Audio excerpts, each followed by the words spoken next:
अब हम लोग चैप्टर स्टार्ट करने जा रहे हैं, मैट्रिसेस एंड डिटर्मिनेंट्स। ठीक है, ठीक है। तो अब सबसे पहले क्या आता है, टाइप्स ऑफ मैट्रिसेस।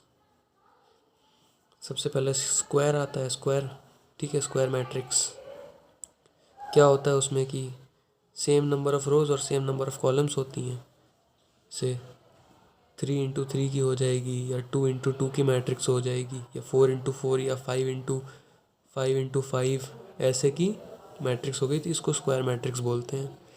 अब आती है हॉरिजॉन्टल मैट्रिक्स। हॉरिजॉन्टल मैट्रिक्स, उसमें क्या रहता है कि उस मैट्रिक्स में लंबाई ज़्यादा होती है, और ये मतलब ABCDFGH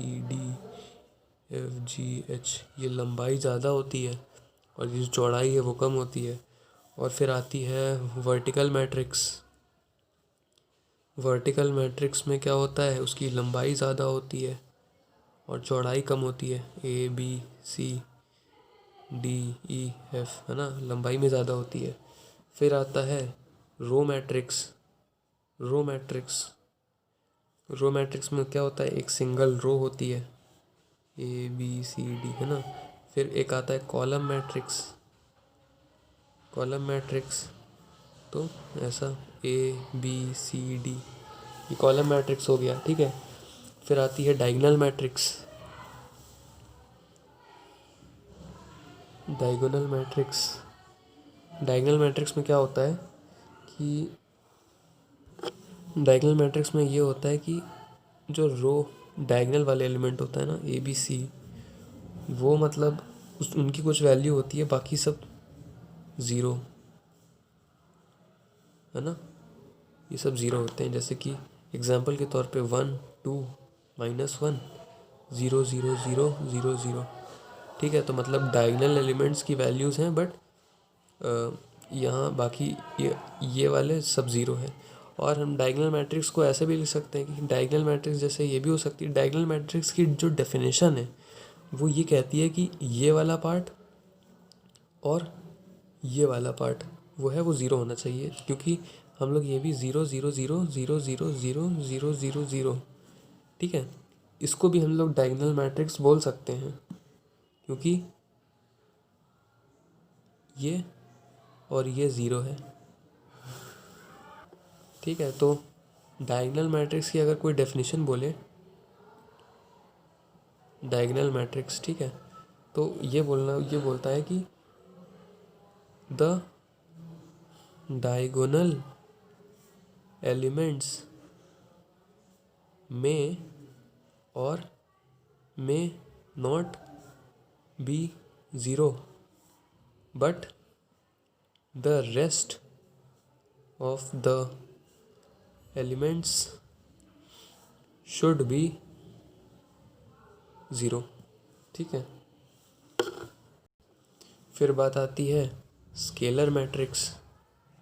स्केलर मैट्रिक्स क्या होती है, उसके डायगोनल एलिमेंट्स सेम होते हैं। ठीक है, जैसे पाई पाई पाई हो गया, और 2 2 2 ये हो गया स्केलर मैट्रिक्स, है ना। फिर आती है यूनिट मैट्रिक्स और आइडेंटिटी मैट्रिक्स। यूनिट मैट्रिक्स क्या होती है कि यूनिट मैट्रिक्स जो है उसमें जो डायगोनल एलिमेंट्स होते हैं वो 1 होते हैं, और बाकी सब ज़ीरो होते हैं। ये 1 होंगे, और ये बाकी सब, ये साइड वाले एलिमेंट्स हैं वो सारे ज़ीरो हो जाएंगे।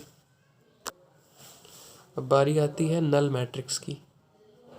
नल मैट्रिक्स क्या होता है, जिसमें सारे एलिमेंट्स ज़ीरो हैं।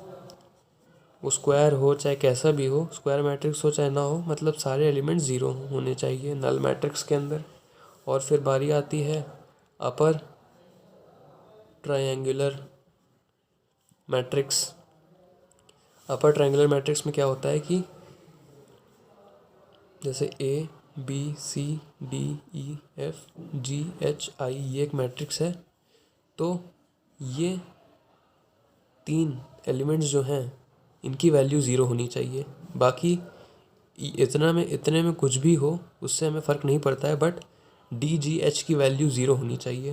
तभी ये अपर ट्रायंगुलर मैट्रिक्स बोला जाएगा। जैसे कि 1 2 3 4 5 6 0 0 0, ये एक अपर ट्रायंगुलर मैट्रिक्स है क्योंकि ये वाले एलिमेंट्स ज़ीरो हैं। इसमें हम लोग इसको भी ज़ीरो कर सकते हैं, ठीक है। इसको भी ज़ीरो कर दो, इसको भी ज़ीरो कर दो, इसको भी ज़ीरो कर दो, इसको भी ज़ीरो कर दो, अब भी ये अपर ट्रायंगुलर मैट्रिक्स होगी क्योंकि ये तीन एलिमेंट्स जो हैं वो ज़ीरो हैं। और हम लोग ये भी देख सकते हैं कि हमें इससे लेना देना ही नहीं है, हमें बस ये देखना है क्या ये 0 0 0 है यहाँ पे, तो ये अपर ट्रायंगुलर मैट्रिक्स हो गई। इसी तरीके से लोअर ट्रायंगुलर मैट्रिक्स भी होती है। उसमें क्या होता है कि जो अपर पार्ट रहता है, अपर पार्ट होता है ये वाला पार्ट, ये ज़ीरो होता है।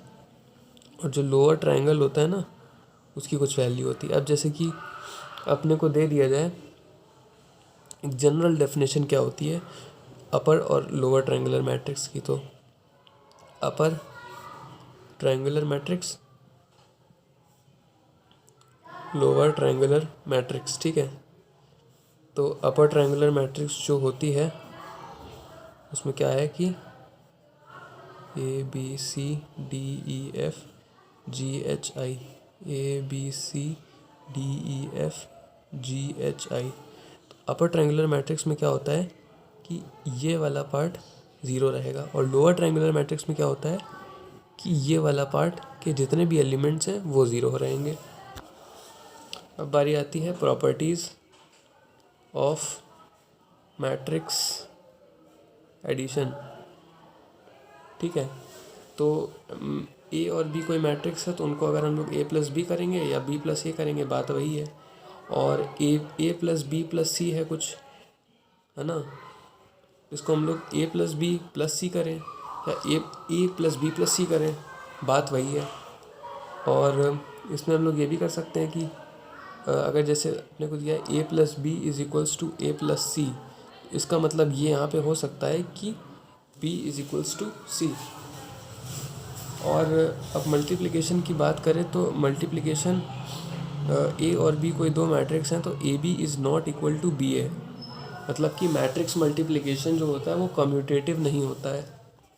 और अगर किसी मैट्रिक्स को जैसे 1 2 3 1 1 1 1 1 1, ठीक है, ये कोई मैट्रिक्स है, इसमें अगर हम 2 मल्टीप्लाई करते हैं तो ये जो 2 है ना, ये हर रो और हर कॉलम में मल्टीप्लाई होगा। ये ऐसा हो जाएगा 2 2 2 4 2 2 6 2 2।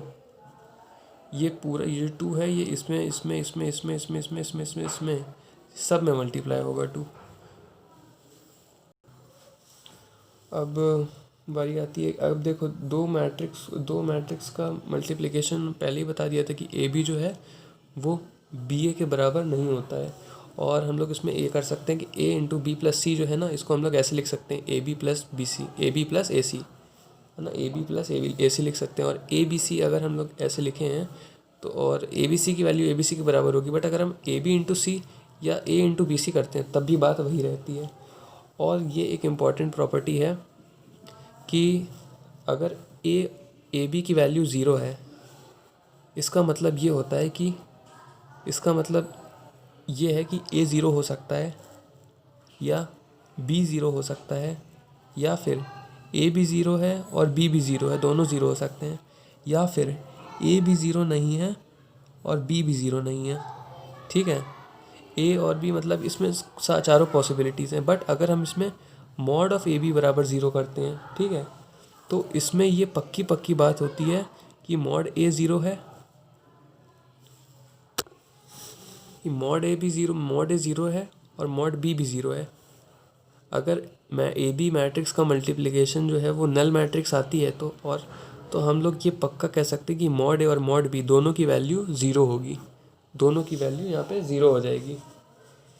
और एक और चीज़ आती है यहाँ पे कि अगर A और B नल मैट्रिक्स हैं, A भी नल है और B भी नल है ना, तो इन दोनों का जो प्रोडक्ट होगा वो ज़ीरो ही आएगा, वो नल मैट्रिक्स आएगा। और A into identity matrix is equals to identity matrix into A, ये भी हो जाएगा। और ट्रांसपोज की बात आती है। ट्रांसपोज क्या कहते हैं कि जैसे कोई अगर एक है मैट्रिक्स 1 2 3 1 2 1 जैसे 5 6 3, तो रोज़ कॉलम में चेंज हो जाएंगे, कॉलम रोज़ में। ये 1 2 3 है, ऐसे हो जाएगा 2 2 1 5 6 3। ये जो रो है ये ऐसे आ जाएगा, ये वाली रो ये ऐसे आ जाएगी, ये वाली रो ये ऐसे आ जाएगी, ठीक है। और ट्रांसपोज की कुछ प्रॉपर्टीज़ रहती हैं कि ए ट्रांसपोज की वैल्यू, ए ट्रांसपोज का अगर ट्रांसपोज करेंगे तो ए ही आएगा। और फिर के ए कोई मैट्रिक्स है ए, उसमें हम लोग ने के मल्टीप्लाई कर दिया, ठीक है। और फिर उसका ट्रांसपोज लेते हैं तो उसकी वैल्यू के टाइम्स ए ट्रांसपोज आएगी। और अगर ए प्लस बी का ट्रांसपोज करेंगे तो A transpose plus B transpose आएगा। और अगर ए बी का ट्रांसपोज हम लोग लेंगे, उसकी वैल्यू आएगी बी ट्रांसपोज ए ट्रांसपोज। या और फिर हम लोग जैसे ये भी देख सकते हैं, ए बी सी का ट्रांसपोज लें तो उसकी value C transpose B transpose A transpose के बराबर आएगी। क्वेश्चन कैसे आ सकते हैं ट्रांसपोज के पे, जैसे कि तुम्हें एक इक्वेशन दे दी जाएगी P transpose is equals to 2p + i, ठीक है। अब अपने को निकालना होगा कुछ करके। तो इसमें जनरली हम लोग क्या करते हैं, इस पूरी इक्वेशन का ट्रांसपोज ले लेते हैं। तो जैसे पी ट्रांसपोज का transpose is equals to 2p + i का ट्रांसपोज, ठीक है। तो ये p is equals to 2p transpose + i। इस तरह अपने पास p ट्रांसपोज की वैल्यू p - i/2 आ गई, ठीक है। p - i/2, और अपने पास ये क्या दिया हुआ था, p transpose is equals to 2p + i। तो हम लोग इन दोनों को इक्वेट कर देते हैं, 2p + i is equals to p - i/2। और हम लोग सॉल्व करके p की वैल्यू निकाल लेंगे इससे, ठीक है। तो ये एक तरीके क्वेश्चन आ सकते हैं इसमें। फिर बारी आती है trace of matrix. Trace of matrix का क्या मतलब होता है, जैसे अपने पास एक मैट्रिक्स है ABCDEFGHI, ठीक है। तो ट्रेस ऑफ ये ए मैट्रिक्स है एक, ठीक है। तो ट्रेस ऑफ ए अगर आप लोग को बोला जाएगा तो उसकी वैल्यू, उसका मतलब होता है A + E + I diagonal elements का सम कहते हैं हम लोग ट्रेस, ठीक है। और अगर हम लोग जैसे ट्रेस प्रॉपर्टीज़ क्या होती हैं इसकी properties, trace of PA is equals to P times trace of A, trace of PA + QB is equals to P times trace of A plus Q times trace of B। और एक important बात ये आती है कि trace of AB is equals to trace of BA provided AB and BA exist, है ना। Trace of AB बराबर ट्रेस ऑफ BA भी होता है, जो डायगोनल एलिमेंट्स का सम होगा इनके वो सेम होगा, ये इम्पॉर्टेंट है।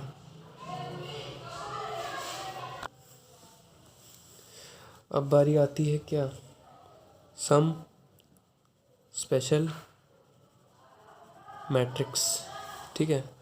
तो सबसे पहली मैट्रिक्स आती है सिमेट्रिक मैट्रिक्स, ठीक है। सिमेट्रिक मैट्रिक्स में क्या रहता है कि वो मैट्रिक्स जिसका A ट्रांसपोज उसके बराबर ही आए, ठीक है। तो वो होती है सिमेट्रिक मैट्रिक्स। और उसको देखने का तरीका क्या होता है, जैसे ABCDEFGHI, ठीक है। डायगोनल एलिमेंट्स तो कुछ होंगे, ठीक है, उससे हमें लेना देना नहीं है। बट ये वाला एलिमेंट इक्वल होगा, ये वाला एलिमेंट और ये वाला एलिमेंट इक्वल होगा, और फिर ये वाला एलिमेंट और ये वाला एलिमेंट इक्वल होगा। यानी हम लोग कह सकते हैं कि ये डायगोनल एलिमेंट्स AEI अगर हैं तो इसको X होना पड़ेगा, ये Y और ये ZZ ऐसा होना पड़ेगा। ये दोनों इक्वल, ये दोनों इक्वल और ये दोनों इक्वल, तभी ये ट्रांसपोज मैट्रिक्स हो पाएगी। जैसे इसकी वैल्यू अगर A है, इसका हम लोग ट्रांसपोज निकालते हैं तो इसका ट्रांसपोज क्या हो जाएगा, इस मैट्रिक्स का ट्रांसपोज। तो A ट्रांसपोज की वैल्यू है AX, ये वाले को हम लोग ऐसे ले आएंगे, इस वाली रो को हम लोग कॉलम में कन्वर्ट कर देंगे, AXY XEZ, XEZ को XEZ लिख दिया, YZI को हम ऐसे लिख देंगे YZI। देखो AXY XEZ YZI बराबर है ए के बराबर है, ठीक है। और इससे हम लोग ये भी देख सकते हैं कि जो ए ट्रांसपोज का जो डिटर्मिनेंट होगा वो ए के बराबर, मॉड ऑफ ए के बराबर होगा। फिर बारी आती है स्क्यू सिमेट्रिक मैट्रिक्स की, ठीक है। तो स्क्यू सिमेट्रिक मैट्रिक्स में क्या रहता है कि ए जो डायगोनल एलिमेंट्स होते हैं वो ज़ीरो होते हैं हमेशा। स्क्यू सिमेट्रिक की पहचान ये है कि डायगोनल एलिमेंट ज़ीरो होंगे, और जो ये साइड वाले एलिमेंट्स होते हैं वो ऐसे होते हैं 5, तो ये -5, ये -1 होगा यहाँ पे अगर, तो ये 1 हो जाएगा, और ये अगर 2 हो जाएगा तो ये -2 हो जाएगा, है ना। ऑपोजिट साइन रहता है इनका। तो जैसे और फिर ये, ठीक है, ये अपना एक मैट्रिक्स हो गई। अब स्क्यू सिमेट्रिक्स की मैट्रिक्स की खासियत क्या होती है कि ए ट्रांसपोज की वैल्यू -ए के बराबर आती है। ए ट्रांसपोज की वैल्यू -ए के बराबर होती है। अब जैसे इसका अगर हम लोग ट्रांसपोज लें, इस मैट्रिक्स का ट्रांसपोज लेते हैं, ठीक है, तो क्या हो जाएगा 0 -5 1 5 0 -2 -1 2 0, और इसमें सब कॉमन ले लेते हैं माइनस, तो 0 5 1 0 -5 1 5 0 -2 -1 2 0। तो फिर ये अपने देखो, ये 0 0 0 0 -5 -5 1 1 5 5 0 0, ये -2 -2 -1 -1 2 2 0 0 माइनस ऑफ ए के बराबर आ गया ए ट्रांसपोज, क्योंकि ए ट्रांसपोज था ना। तो ये होती है। तो स्क्यू सिमेट्रिक की खासियत क्या होती है, ए ट्रांसपोज की वैल्यू -ए होगी, और जो डायगोनल एलिमेंट्स होंगे ना वो हमेशा ज़ीरो होंगे, और ये नेगेटिव साइन रहेगा ऐसे इधर। और एक और प्रॉपर्टी आती है अपने पास की जो जैसे अगर कोई एक मैट्रिक्स है, ठीक है, ए मैट्रिक्स और उसका ट्रांसपोज ले लिया ए ट्रांसपोज, ठीक है। अब इन दोनों मैट्रिक्स का अगर हम लोग एडिशन करेंगे तो ये हमेशा सिमेट्रिक होगी, और अगर इसका सब्ट्रैक्शन करेंगे ना तो ये स्क्यू सिमेट्रिक होगी, ठीक है। अब इसको प्रूव भी कर सकते हैं। जैसे मान लो कि एक मैट्रिक्स ले ली B = A + A ट्रांसपोज, ठीक है। B ट्रांसपोज निकालना हमने, उसके लिए क्या आ जाएगी A ट्रांसपोज + A, और ये देखो बिल्कुल इसके इक्वल है, मतलब कि B = B ट्रांसपोज। तो B = B ट्रांसपोज की किसकी प्रॉपर्टी होती है, तो सिमेट्रिक मैट्रिक्स की प्रॉपर्टी होती है, सिमेट्रिक मैट्रिक्स की प्रॉपर्टी होती है। तो हम लोग इस तरह कह सकते हैं कि A + A ट्रांसपोज हमेशा सिमेट्रिक होगा। और इसी तरह हम लोग स्क्यू सिमेट्रिक का भी प्रूफ कर सकते हैं कि अगर कोई मैट्रिक्स है A - A ट्रांसपोज, ठीक है, तो उसका अगर हम लोग B ट्रांसपोज निकालें, उसकी वैल्यू क्या आएगी A ट्रांसपोज -A, यानी कि B ट्रांसपोज की वैल्यू है minus times of A - A transpose. ये B ट्रांसपोज की वैल्यू फिर होती है -B, मतलब कि स्क्यू सिमेट्रिक मैट्रिक्स। तो हम लोग अगर A + A ट्रांसपोज करते हैं तो वो सिमेट्रिक मैट्रिक्स आता है, और A - A ट्रांसपोज करते हैं तो वो स्क्यू सिमेट्रिक मैट्रिक्स आता है, ठीक है। और हम लोग ये भी कर सकते हैं, एक और प्रॉपर्टी आती है कि किसी कोई भी मैट्रिक्स हो, ठीक है, कोई भी मैट्रिक्स हो, जैसे कि A मैट्रिक्स है, ठीक है, उसको हम लोग स्क्यू सिमेट्रिक और सिमेट्रिक और स्क्यू सिमेट्रिक मैट्रिक्स के फॉर्म में लिख सकते हैं। जैसे कि अगर हम लोग इसको लिखें A + A transpose / 2 + A - A transpose / 2, ठीक है। अब हम लोग सिर्फ सॉल्व करेंगे A/2 + A transpose / 2 + A/2 - A transpose / 2, ठीक है। तो ये कैंसिल हो जाएगा, बचेगा क्या, A बचेगा अपने पास, ठीक है। तो ये सिमेट्रिक है, ये स्क्यू सिमेट्रिक है, ठीक है। और सिमेट्रिक और स्क्यू सिमेट्रिक को ऐड करते हैं तो अपने पास एक मैट्रिक्स आ जाती है।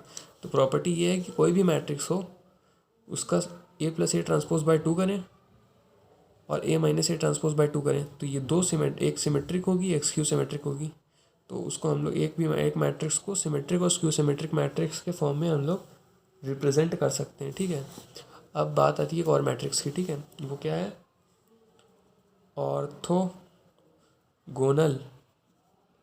Orthogonal matrix. ये क्या कहता है कि A × A transpose = A transpose × A बराबर आइडेंटिटी मैट्रिक्स। तो अगर ये ऐसा होता है तो A जो है वो ऑर्थोगोनल मैट्रिक्स हो जाती है। और चौथा पॉइंट क्या आता है कि आइडेम्पोटेंट मैट्रिक्स। इसमें क्या रहता है कि अगर हम लोग ए स्क्वायर करते हैं उसकी वैल्यू ए के बराबर आ जाए तो ए मैट्रिक्स जो होगी वो आइडेम्पोटेंट होगी। आइडेम्पोटेंट ऐसे याद रख सकते हैं कि इसकी ट्रिक क्या हो सकती है याद रखने की, आइडेम्पोटेंट से आइडेंटिकल, ए का स्क्वायर करो तो ए ही आ रहा है, वही आ रहा है, ठीक है। और दूसरी आती है इन्वोल्यूटरी मैट्रिक्स। इन्वोल्यूटरी मैट्रिक्स क्या कहती है कि ए स्क्वायर को करेंगे तो आई आ जाना चाहिए, है ना। ए स्क्वायर करा और आई आ गया तो ए जो है वो इन्वोल्यूटरी मैट्रिक्स होती है। फिर आती है पीरियोडिक मैट्रिक्स। पीरियोडिक मैट्रिक्स क्या होती है कि ए की पावर के प्लस वन हम लोग करते हैं, ठीक है। ए की कुछ पावर करते हैं और वापस ए आ जाता है, ठीक है। तो इसमें जो के है ना, के कहता है, इसको हम लोग कहते हैं period of matrix. Period of matrix की लीस्ट पॉजिटिव इंटीजर जिसके बाद मैट्रिक्स रिपीट कर जाए, है ना। मैट्रिक्स जब रिपीट कर जाए उसको हम लोग पीरियोडिक मैट्रिक्स बोलते हैं। और फिर आता है निलपोटेंट मैट्रिक्स। निलपोटेंट मैट्रिक्स क्या रहता है कि ए की पावर हम कुछ करते हैं और ज़ीरो आ जाए तो वो जो पावर है ना उसको हम लोग कहते हैं इंडेक्स ऑफ निलपोटेंट मैट्रिक्स। जैसे के पावर आई तो हम लोग कहेंगे इंडेक्स ऑफ निलपोटेंट मैट्रिक्स। अब बारी आती है डिटर्मिनेंट्स की।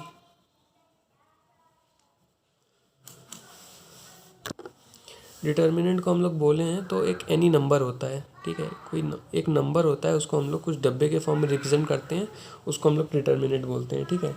और डिटर्मिनेंट जो होता है वो सिर्फ स्क्वायर मैट्रिक्स के लिए डिफाइंड होता है, ठीक है। और अब जैसे कोई एक डिटर्मिनेंट हम लोग अज्यूम कर लेते हैं, जैसे 1 2 3 3 1 2 4 -1 2, ठीक है। ये कोई डिटर्मिनेंट है अपने पास, ठीक है। अब इसमें कुछ टर्म्स होते हैं, जैसे माइनर है, कोफैक्टर, ठीक है। तो अब जैसे माइनर को हम लोग कैसे कैलकुलेट करते हैं, जैसे अपने को बोल दिया M23, माइनर को रिप्रेजेंट करने के लिए हम लोग कैपिटल M का यूज़ करते हैं, M23 बोल दिया, ठीक है। तो M23 हम लोग ऐसे निकाल सकते हैं कि second row third column, third column.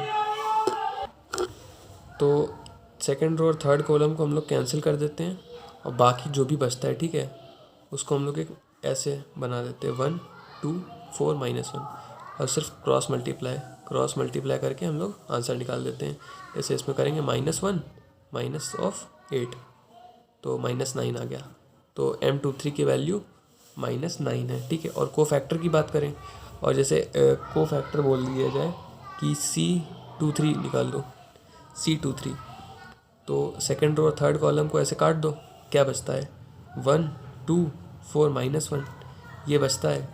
और हम लोग इसकी वैल्यू तो हम लोग ने अभी यहाँ पे निकाली है, इसकी वैल्यू क्या आ रही है -9 आ रही है। ये भी माइनर की तरह अभी तक यहाँ पे सब कुछ ऐसा ही है, ठीक है। बट यहाँ पे एक चीज़ आती है कि ये जो माइनर की वैल्यू आएगी ना, इसको हम लोग -9 को हम लोग -1 की पावर रो प्लस कॉलम से मल्टीप्लाई कर देते हैं। जैसे C23 बोला है -1 की पावर 2 + 3, तो इससे हम लोग मल्टीप्लाई कर देते हैं, तो -9 इंटू -1 की पावर 5, तो 9 आ गया अपना, ठीक है। मतलब कि कोफैक्टर अपने पास 9 आ गया है।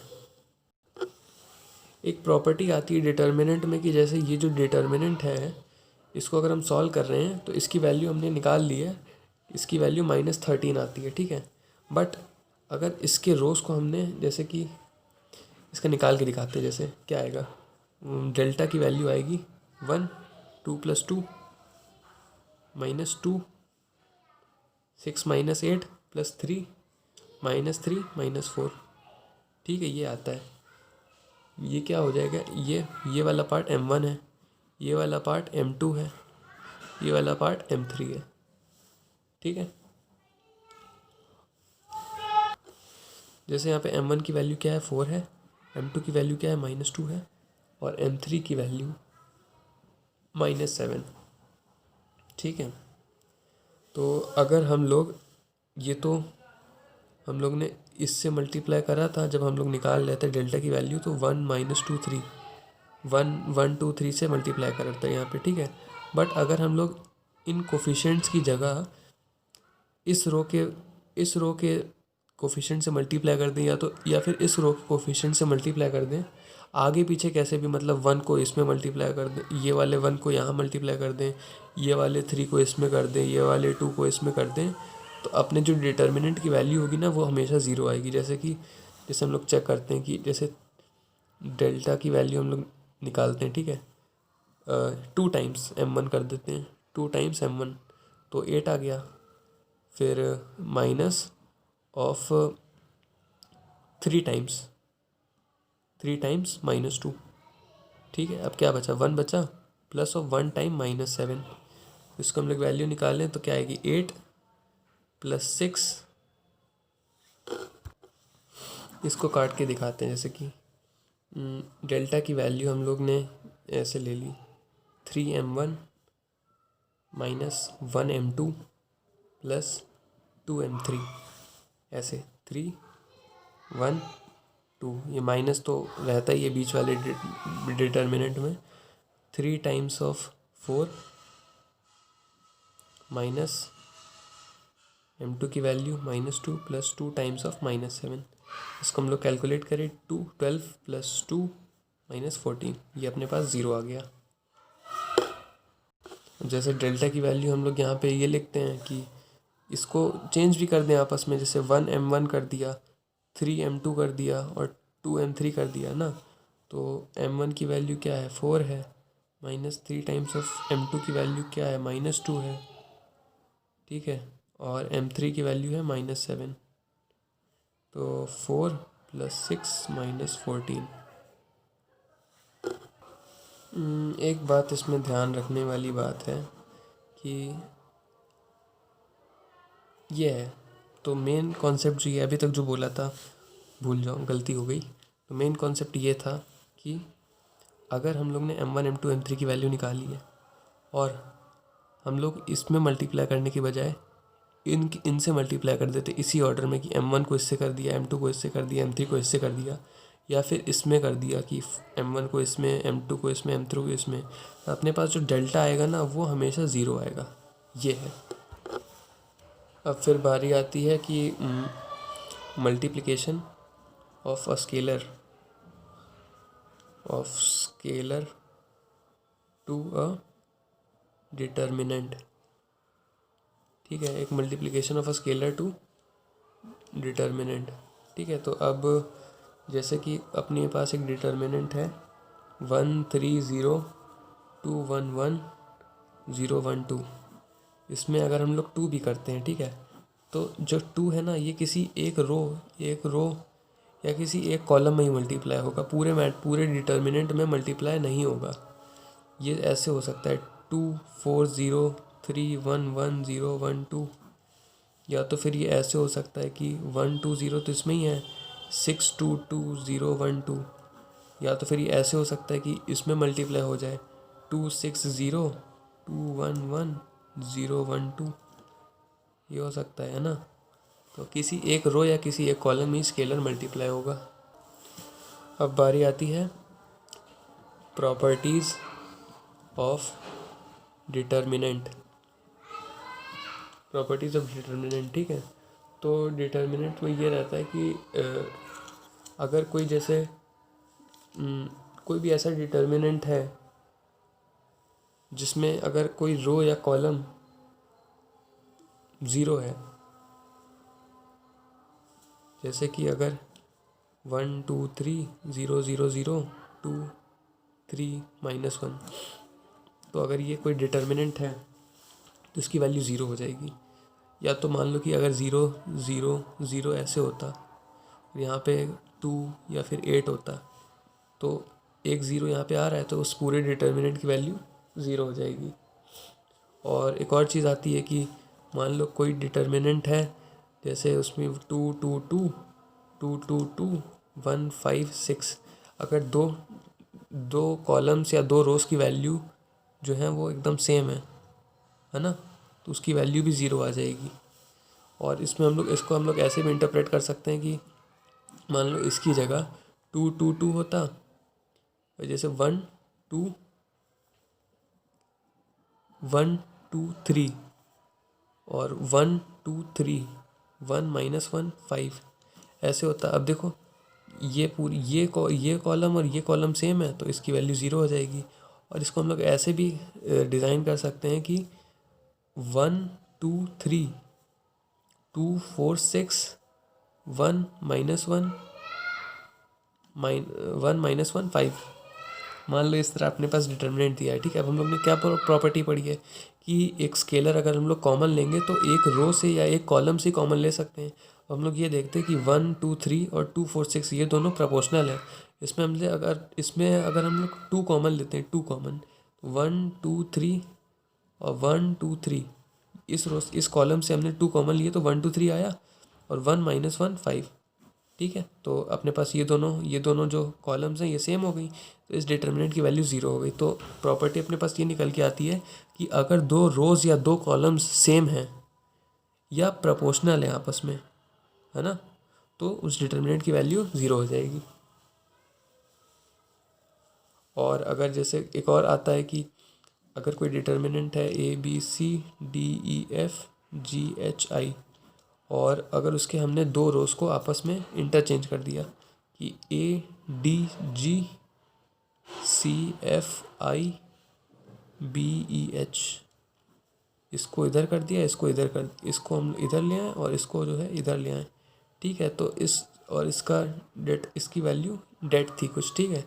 तो जब हम लोग इसको इंटरचेंज करेंगे ना तो ये आ जाएगा, इसकी वैल्यू जो होगी वो माइनस टाइम्स ऑफ डेट होगी, माइनस टाइम्स ऑफ डेट हो जाएगी। और एक और प्रॉपर्टी आती है कि जैसे कि अगर हम लोग मॉड ऑफ़ ए भी करते हैं तो उसकी value mod of A into mod of B के बराबर है, और मॉड ऑफ़ ए ट्रांसपोज की वैल्यू मॉड ऑफ़ ए के बराबर होती है।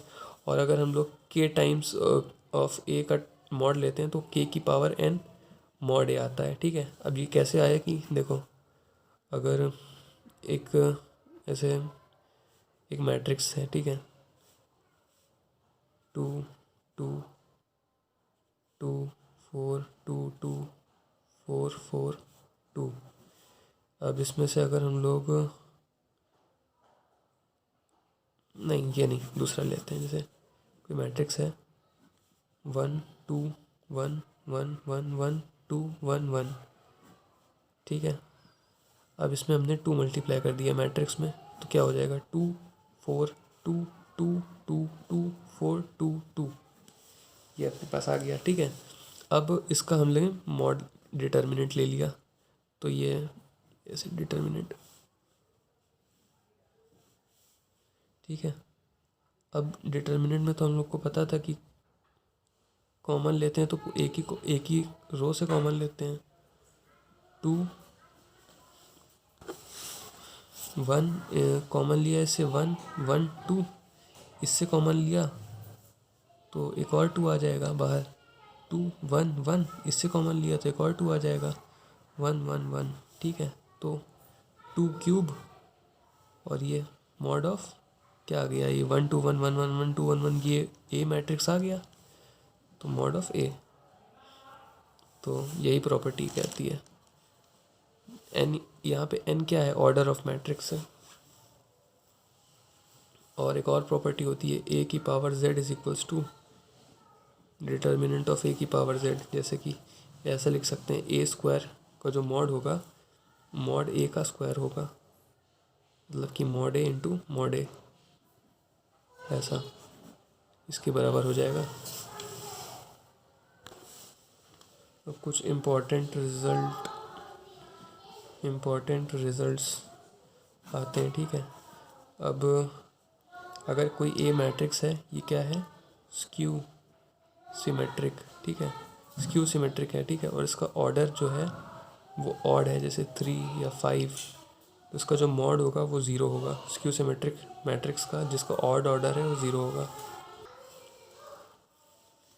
और एक और प्रॉपर्टी आती है कि जो अगर कोई ए मैट्रिक्स है, ठीक है, जैसे, और वो डायगोनल मैट्रिक्स है, डायगोनल मैट्रिक्स, ठीक है। डायगोनल मैट्रिक्स क्या होती थी, जो बाकी साइड के एलिमेंट ज़ीरो होते हैं, है ना, और जो डायगोनल के बस एलिमेंट्स होते हैं, ठीक ठीक है। तो इस डिटर्मिनेंट का जो इस जो डायगोनल मैट्रिक्स है ना, इसका अगर डिटर्मिनेंट निकालेंगे उसकी वैल्यू ABC आ जाएगी, प्रोडक्ट ऑफ द डायगोनल्स। और ये प्रॉपर्टी है कि whenever a number is multiplied in a determinant it is only multiplied with a single row और सिंगल कॉलम। जैसे 2 अगर 1 2 3 1 1 1 2 1 1 में मल्टीप्लाई करते हैं तो 2 2 4 2 1 1 3 1 1 ऐसे हैगा कि 2 है इसमें मल्टीप्लाई हो गया। या तो हम इसमें भी मल्टीप्लाई कर सकते थे कि ये जो 2 है इसको इस रो में मल्टीप्लाई कर दिया कि 1 2 3 2 2 2 2 1 1 ऐसे।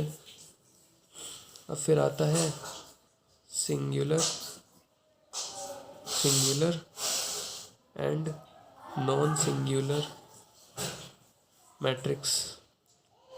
सिंगुलर मैट्रिक्स वो होती हैं जिनका मॉड ए जो होता है वो ज़ीरो होता है, और नॉन सिंगुलर मैट्रिक्स होती है जिनका मॉड ए है नॉट इक्वल टू ज़ीरो होता है। और जैसे अपने पास कोई मैट्रिक्स दी हुई है ए बी, इसका ए बी का जो प्रोडक्ट है वो नल मैट्रिक्स आ रहा है, ठीक है। इसका मतलब ये होता है कि मॉड ए बी की वैल्यू भी ज़ीरो होगी। अगर मॉड ए बी की वैल्यू ज़ीरो है तो मॉड ए बी की वैल्यू ज़ीरो है। इसका मतलब यहाँ पे ये होता है कि मॉड ए बी को हम लोग mod A into mod B लिख सकते हैं, ठीक है, यहाँ ऐसा लिख सकते हैं। तो अब इससे हम लोग को ये पता चलता है कि मॉड ए की वैल्यू भी ज़ीरो होगी और मॉड बी की वैल्यू भी ज़ीरो होगी। तो एक प्रॉपर्टी है, ये प्रॉपर्टी है इम्पोर्टेंट वेरी इंपॉर्टेंट प्रॉपर्टी है ये कि अगर ए बी मैट्रिक्स की वैल्यू ज़ीरो है ना, ए बी मैट्रिक्स की वैल्यू अगर ज़ीरो है तो मॉड ऑफ ए की वैल्यू भी ज़ीरो होगी और मॉड ऑफ बी की वैल्यू भी ज़ीरो होगी।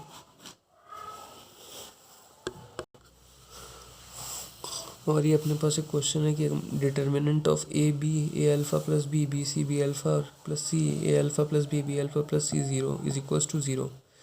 तो अगर डिटर्मिनेंट पे हम लोग कोई ऑपरेशन करेंगे तो ऐसे हम लोग कर सकते हैं कि रो 3 की जो वैल्यू है row 3 is equals to row 3 minus alpha R1 plus B, ये फिर माइनस कर देंगे। तो इस तरह हम लोग पूरे इसको सॉल्व कर सकते हैं। तो देख लो, बस देखने वाला है ये पार्ट।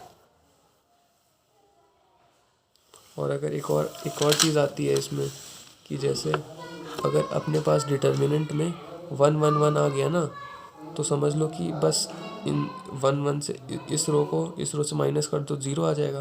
और फिर इस रो से माइनस कर दो, मतलब कि इन दो को ज़ीरो कर दो ताकि सिंपल सा अपने पास एक वैल्यू आ जाए, एक रो बचेगा। तो सिंपली हम लोग ऐसे वैसे मल्टीप्लाई करके आंसर निकाल लेंगे। अब अपने पास टॉपिक आता है adjoint of square matrix. Adjoint of square matrix, ठीक है। तो इसकी एक प्रॉपर्टी होती है एडजॉइंट की कि adjoint A into adjoint A is equals to adjoint A into A is equals to mod A into I N. ये एक प्रॉपर्टी होती है adjoint A into adjoint A is equals to adjoint A into A बराबर mod A into identity matrix, ठीक है। अब बात आती है प्रॉपर्टीज़ ऑफ एडजॉइंट, ठीक है। प्रॉपर्टीज़ ऑफ एडजॉइंट, तो प्रॉपर्टीज़ ऑफ एडजॉइंट हम लोग निकालते हैं। सबसे पहली प्रॉपर्टी ये है कि A into adjoint A is equals to adjoint A into A बराबर mod A into identity matrix, ठीक है। दूसरा आता है मॉड ऑफ एडजॉइंट ए की वैल्यू ए की पावर मॉड ए की पावर n माइनस वन, यहाँ n क्या है, order of square determinant, square order of determinant, ठीक है। जैसे कि अगर एक 3 इंटू 3 का एक अपने पास डिटर्मिनेंट है तो एडजॉइंट ऑफ ए का जो मॉड है उसकी वैल्यू क्या है, मॉड ऑफ ए का स्क्वायर, है ना। और फिर बात आती है कि एडजॉइंट ऑफ एडजॉइंट ए की क्या वैल्यू होगी, तो वो होती है मॉड ऑफ ए की power n minus one into A. Mod of adjoint into adjoint ए होती है मॉड ऑफ ए की पावर n-1 का होल स्क्वायर।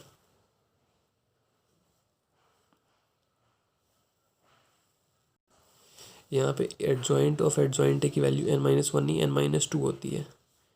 ये ऐसे होता है एडजॉइंट ऑफ एडजॉइंट ए की वैल्यू मॉड ऑफ ए की पावर n-2 इंटू ए।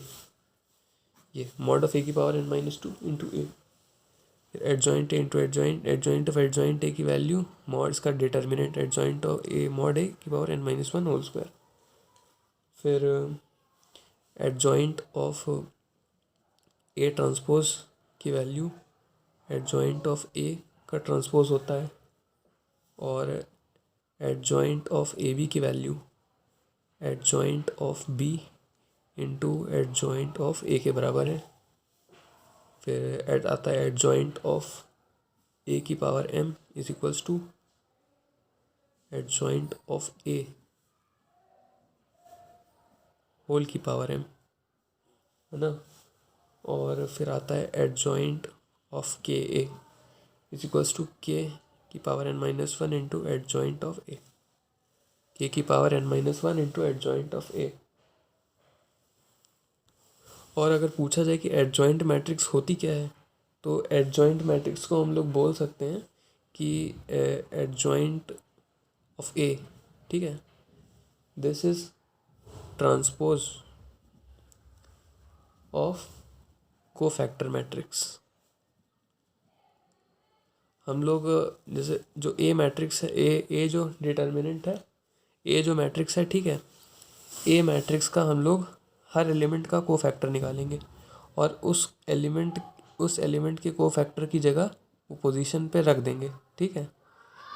और फिर उसका ट्रांसपोज ले लेंगे उस कोफैक्टर मैट्रिक्स का, तो फिर जब जो आएगा अपने पास वो हो जाएगा एडजॉइंट ऑफ ए। और इसके बाद आती है इनवर्स ऑफ स्क्वायर मैट्रिक्स। उसमें क्या रहता है कि A B is equals to B A is equals to identity matrix. तो हम लोग ये कह सकते हैं कि जो बी है ए इनवर्स है, क्योंकि A B is equals to I, है ना। मतलब कि ए में कुछ हमने ऐसा मल्टीप्लाई करा कि आइडेंटिटी मैट्रिक्स आ गया, मतलब कि बी की वैल्यू ए इनवर्स के बराबर है। जैसे B A is equals to I, यहाँ पे बी ए के साथ हमने कुछ ऐसा मल्टीप्लाई करा है कि वो आई आ गया, तो यह बी जो है वो भी इन्वर्स है, ए इन्वर्स है, ठीक है। ताकि कि हम लोग इन्वर्स निकाले कैसे, ठीक है। तो अपने पास एडजॉइंट की प्रॉपर्टी पता है ना कि A into adjoint of A की value mod of A into I N आती है, ठीक है। अब हम लोग क्या कहते हैं कि ए इन्वर्स क्या होता है, A B is equals to I की फॉर्म में होना चाहिए। तो हम लोग इसको ऐसे लिख सकते हैं A into adjoint A by mod A is equals to I N, ठीक है। तो इस वाले को हम लोग ए मैट्रिक्स मान सकते हैं, इसको ए इन्वर्स मान सकते हैं, क्योंकि तभी तो अपने पास आइडेंटिटी आया है। तो हम लोग ये कह सकते हैं कि ए इन्वर्स की वैल्यू जो है वो 1/mod A into adjoint of A के बराबर है। ए इन्वर्स की value 1/mod A into adjoint A के बराबर है, ठीक है। और जहाँ पे A not equal to mod of A जो है वो नॉट इक्वल टू 0 होना चाहिए, नहीं तो फिर वो डिफाइंड ही नहीं है ए इन्वर्स, ठीक है। अब प्रॉपर्टीज़ की बारी आती है।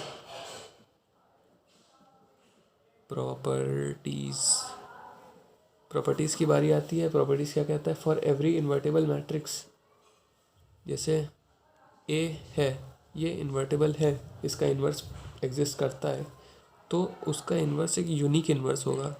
ए की वैल्यू, ए का इन्वर्स क्या आता है, मान लो कि जैसे ये आता है,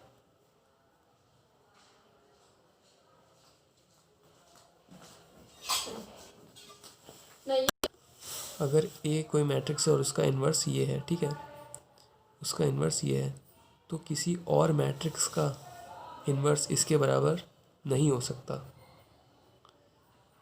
ये एक यूनिक इन्वर्स है, किसी और मैट्रिक्स का इन्वर्स इसके बराबर नहीं हो सकता है। और फिर एक और प्रॉपर्टी आती है कि अगर ए बी जो मैट्रिक्स है वो दोनों इन्वर्स हैं, तो उनके प्रोडक्ट का जब इन्वर्स करेंगे ना, तो उसकी value B inverse A inverse के बराबर आएगी, और A transpose of inverse is equals to A inverse का ट्रांसपोज, ऐसे भी होता है। और मॉड ऑफ ए इनवर्स की वैल्यू 1/mod ए के बराबर आती है, या हम लोग ऐसे भी लिख सकते हैं 1/mod A is equals to 1/mod of inverse A, ऐसे भी हम लोग लिख सकते हैं। एक और प्रॉपर्टी आती है कि अगर A is invertible square matrix, तो ए ट्रांसपोज भी होगा, वो जो होगा ना ए ट्रांसपोज, वो भी इन्वर्टेबल होगा। अब बारी आती है shortcut to find adjoint of matrix. Shortcut to find adjoint of matrix, ठीक है। अगर अपने पास कोई मैट्रिक्स दिया हुआ है ABCD, ठीक है, और इसका हम लोग को एडजॉइंट निकालना है, ठीक है, एडजॉइंट इसका निकालना है, तो हम लोग क्या करेंगे कि इसको और इसको आपस में ट्रांसफ़र कर लेंगे DA, और इसकी जगह माइनस साइन लगा देंगे, -C -D, मतलब -C -B, क्योंकि यहाँ माइनस है, -C -B, ठीक है, -C -B, ये इसको इन दोनों को आपस में ट्रांसफ़र कर देंगे। ये AD है तो ये DA हो जाएगा, और दोनों का माइनस साइन आ जाएगा। और फिर अगर कोई 3×3 मैट्रिक्स है, जैसे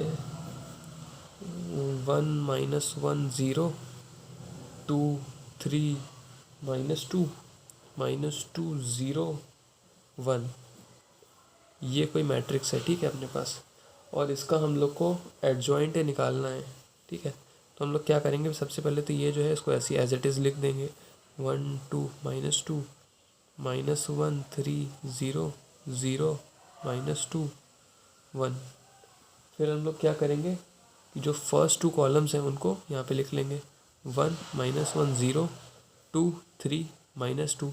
इसके बाद फिर ये दोनों जो रोज़ हैं इनको लिख देंगे, 1 2 -2 1 2 -1 3 0 -1 3।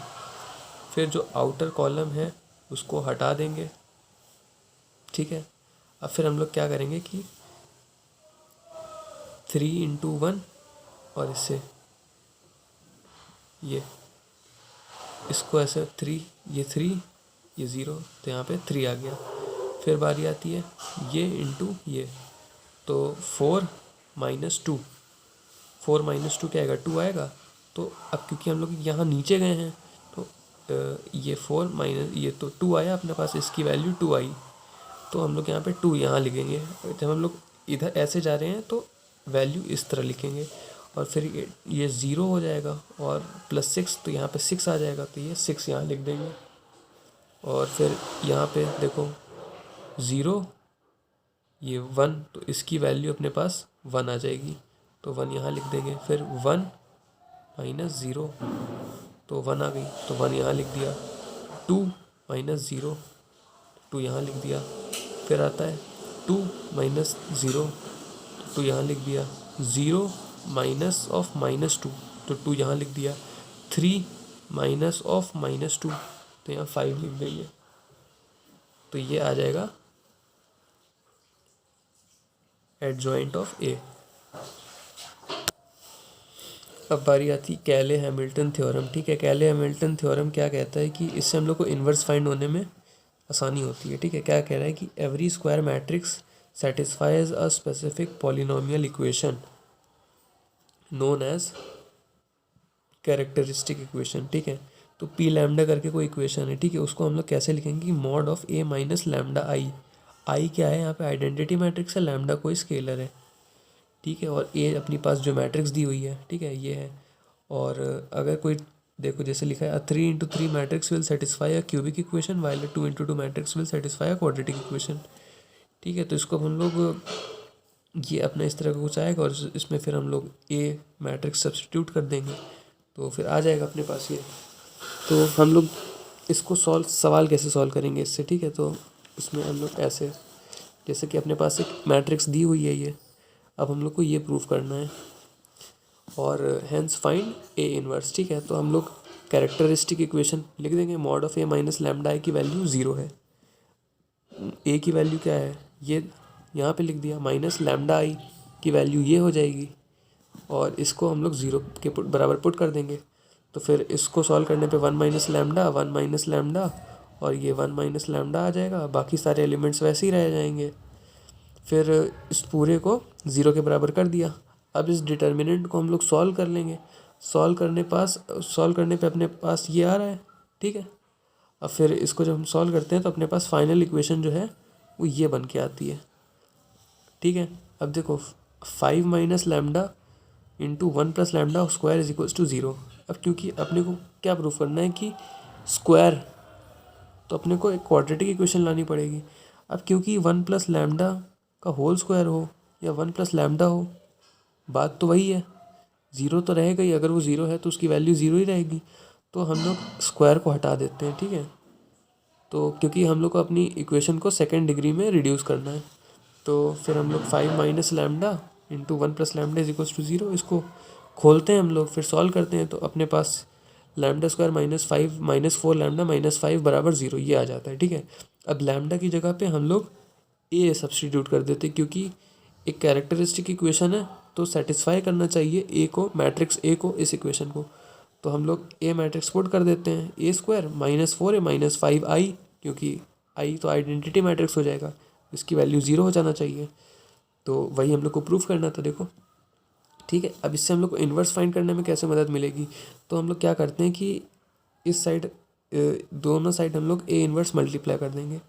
ए इन्वर्स अगर दोनों साइड मल्टीप्लाई करा हमने तो ए इन्वर्स तो ये आ गया, -4 -5 ए इन्वर्स। तो ए इन्वर्स की वैल्यू क्या हो जाएगी, 4i - A/5। ए इन्वर्स की वैल्यू अपने को मिल गई। ए की वैल्यू अपने को पता है और आई की वैल्यू भी, आई की वैल्यू तो वही होती है कि ये आइडेंटिटी मैट्रिक्स की तरह 0 1 0 1 0 0 0 1 0 0 0 1, और 5 से डिवाइड कर देंगे तो अपने पास ए इन्वर्स की वैल्यू ये आ जाएगी आराम से। अब बारी आती है system of linear simultaneous equation, ठीक है। अब जैसे अपने पास इक्वेशन दी हुई है a1x + b1y = c1, a2x + b2y = c2, ठीक है। अब पहली कंडीशन क्या होती है कि अब दोनों लाइंस इंटरसेक्ट कर रही हैं तो अपने को एक यूनिक सोल्यूशन मिल रहा है, ठीक है। इसका मतलब ये होगा कि a1/a2 is not equal to b1/b2, है ना, क्योंकि अगर ये दोनों सेम हो जाएगा और ये नॉट इक्वल टू c1/c2, है ना, मतलब ये दोनों अलग अलग इक्वेशन है। दूसरा केस क्या हो सकता है कि दोनों लाइन्स पैरेलल हैं, इस केस में क्या हो जाएगा, नो सल्यूशन। और अगर दोनों लाइन पैरेलल हैं तो इसका मतलब दोनों का स्लोप सेम है, मतलब कि a1/a2 = b1/b2, मगर ये नॉट इक्वल टू c1/c2, क्योंकि इंटरसेप्ट तो कैसा भी हो सकता है। जैसे कि ये दोनों लाइंस पैरेलल हैं बट इंटरसेप्ट इनका अलग अलग है। तीसरा केस क्या हो सकता है कि एक सिंगल लाइन है, मतलब इनफाइनाइट सोल्यूशन। इसमें क्या हो जाएगा कि दोनों जो दो इक्वेशन है दोनों सेम ही इक्वेशन दे दी कि मतलब a1/a2 = b1/b2 = c1/c2। अब फिर बात आती है अपने पास डिटर्मिनेंट्स की, जैसे कि क्रेमर्स रूल आता है, क्रेमर्स रूल, ठीक है।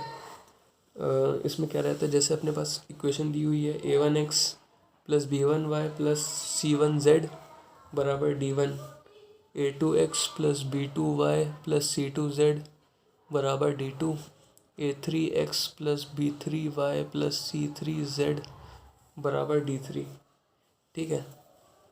और तो हम लोग को एक्स वाई जेड की वैल्यू निकालनी है। तो हम लोग क्या करते हैं कि सबसे पहले डेल्टा की वैल्यू निकाल लेते हैं, a1 a2 a3 b1 b2 b3 c1 c2 c3, तो डेल्टा की वैल्यू आ जाएगी, ठीक है। अब फिर हम लोग अगर हम लोग को x की वैल्यू निकालनी है तो क्या करते हैं हम लोग, फिर डेल्टा x निकालते हैं। डेल्टा x अभी फिर डेल्टा एक्स क्या होता है कि एक्स वाली रो की जगह, इस एक्स की रो की जगह D1 D2 D3 डाल देंगे, D1 D2 D3, बाकी सब सेम रहेगा, B1 B2 B3 C1 C2 C3।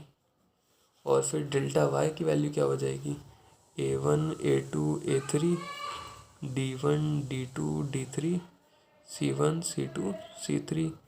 और डेल्टा जेड की वैल्यू क्या हो जाएगी, A1 A2 A3 B1 B2 B3 और फिर D1 D2 D3।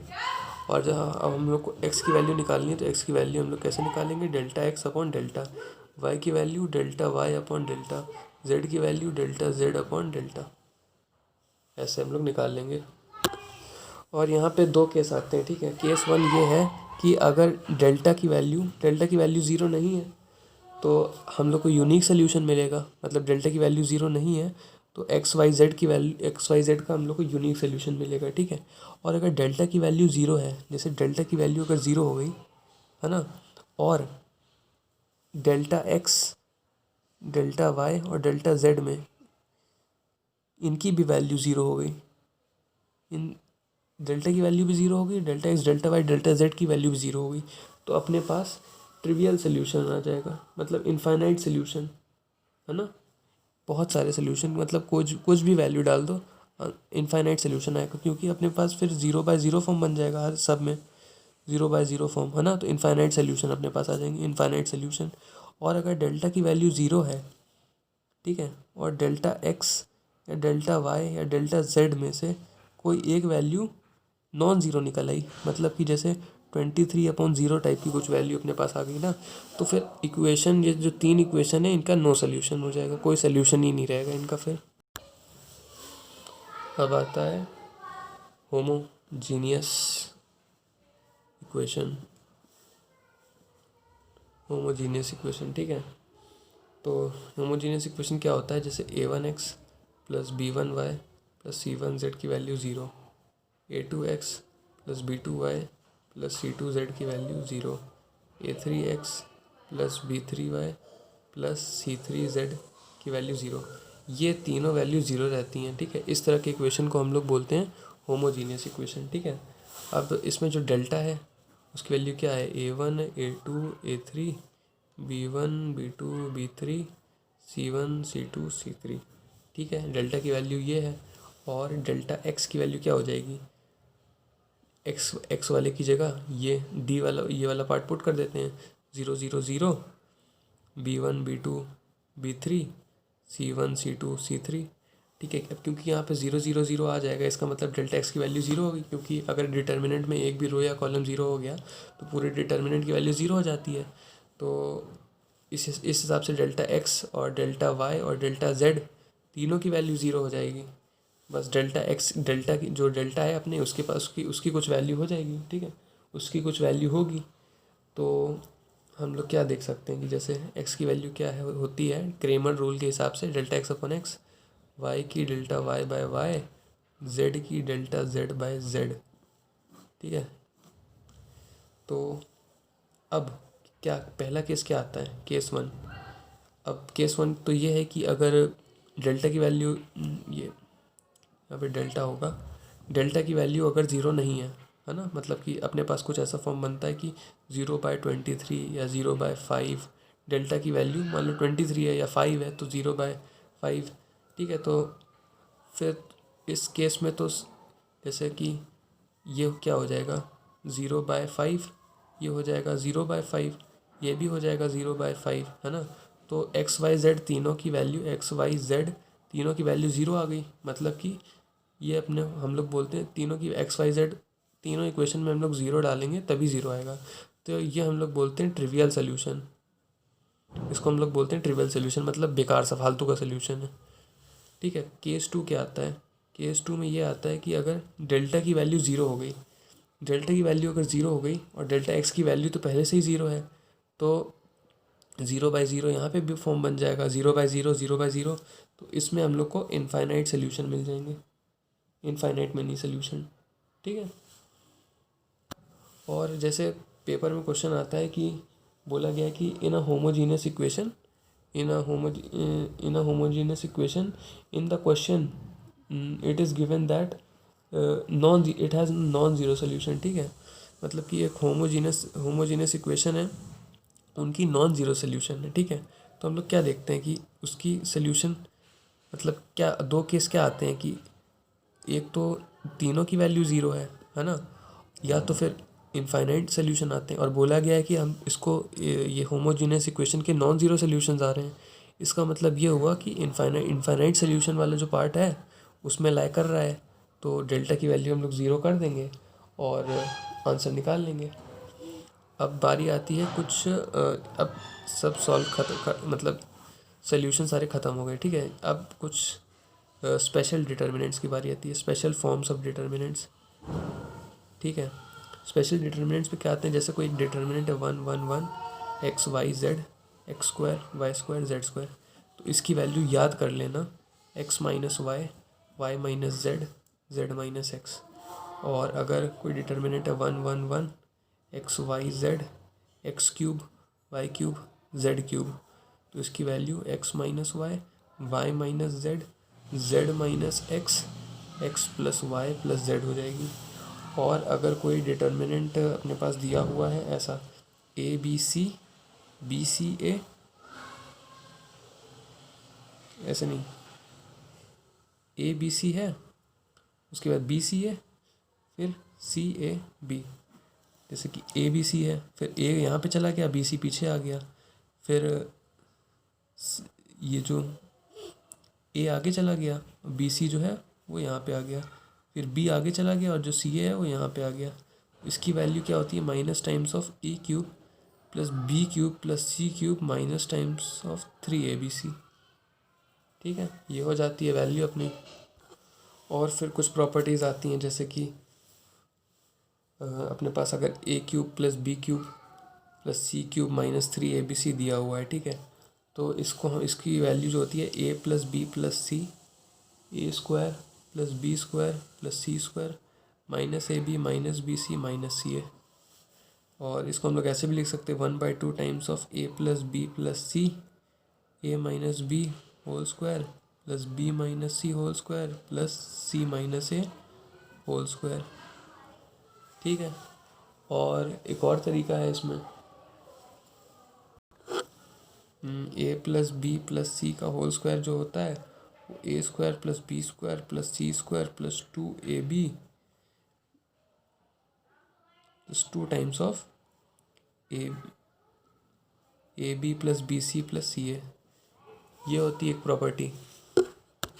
और लास्ट में एक प्रॉपर्टी रहती है, जैसे कि हम लोग क्वाड्रेटिक इक्वेशन होती है ना, X minus A into X minus B, हम लोग क्या देखते हैं, इसकी वैल्यू होती है X square minus X A plus B plus A B, ठीक है। तो इसमें अगर हम लोग करें कि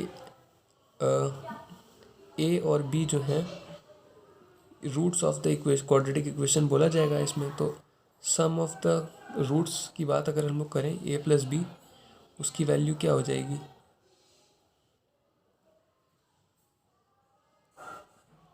minus times of coefficient of x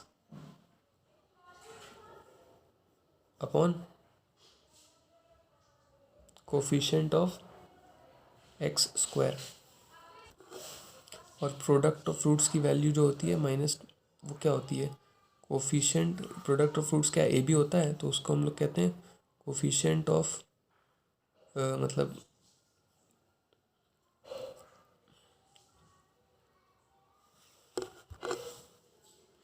coefficient of constant वाला जो टर्म आता है ना, मतलब सी बाय हम लोग बोलते हैं ना उसको, सी बाय, जैसे कि इसके पहले क्या बोलना चाह रहे थे कि जैसे कि एक क्वाड्रेटिक इक्वेशन होती है ना, A x square plus B x plus C, ठीक है, उसमें हम लोग को पता है कि सम ऑफ रूट्स जो होते हैं वो क्या होता है, माइनस बी बाय ए, और प्रोडक्ट ऑफ रूट्स जो होता है वो होता है सी बाय ए।